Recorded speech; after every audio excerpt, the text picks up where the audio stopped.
Telecom regulatory authority of India यानी try ने हाल ही में टैरिफ रूल में संशोधन किया है। इसके मुताबिक अब टेलीकॉम कंपनियां ऐसे रिचार्ज प्लान लाने जा रही है जो सिर्फ कॉलिंग और एसएमएस के लिए होंगे। इसका मतलब ये है कि जो लोग इंटरनेट का यूज कम करते हैं और केवल फोन कॉल्स या मैसेज भेजने का इस्तेमाल करते हैं, उनके लिए अब एक खास रिचार्ज ऑप्शन मिलेगा।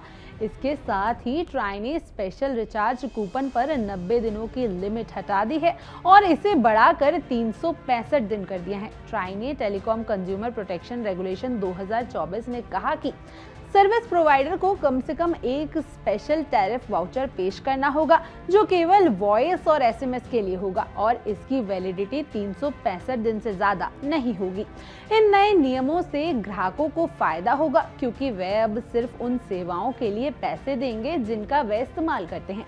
इसका मतलब है कि यदि अगर आप कोई इंटरनेट डेटा का इस्तेमाल नहीं करते हैं तो आप सिर्फ कॉल और एसएमएस के लिए अलग से प्लान खरीद सकते हैं, जबकि पहले ऐसा नहीं था। इसके अलावा ट्राई ने ये भी फैसला किया कि अब टेलीकॉम कंपनियां किसी भी कीमत का रिचार्ज वाउचर जारी कर सकती हैं। हालांकि टेलीकॉम कंपनियों को कम से कम 10 रुपए का एक रिचार्ज वाउचर जरूर देना होगा। इससे पहले नियम के तहत टेलीकॉम ऑपरेटर्स को 10 रुपए और 10 के मल्टीप्लायर में टॉप अप वाउचर जारी करने की अनुमति थी।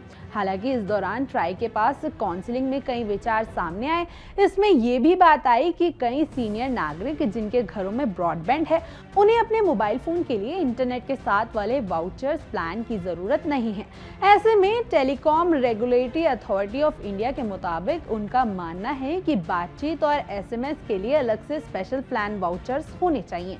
ट्राई ने कहा कि केवल बातचीत और एसएमएस के लिए विशेष वाउचर को अनिवार्य करने से उन ग्राहकों को एक विकल्प मिलेगा जिन्हें डेटा की आवश्यकता नहीं है। वैसे बता दें कि भारत में टेलीकॉम कंपनियां समय समय पर अपनी सेवाओं को ग्राहकों की जरूरत के हिसाब से बदलती रहती हैं। ये नया रिचार्ज पैक भी उसी दिशा में कदम है। अब टेलीकॉम कंपनियां ग्राहकों को ज्यादा ऑप्शंस और फ्लेक्सिबिलिटी योजनाएं दे रही है ताकि वे अपनी जरूरतों के अनुसार पैक को चुन सकें। खासकर ग्रामीण इलाकों में ऐसे लोग ज्यादा होंगे जो सिर्फ कॉल और एसएमएस का ही इस्तेमाल करते हैं। उनके लिए ये नया रिचार्ज पैक बहुत ही फायदेमंद साबित हो सकता है।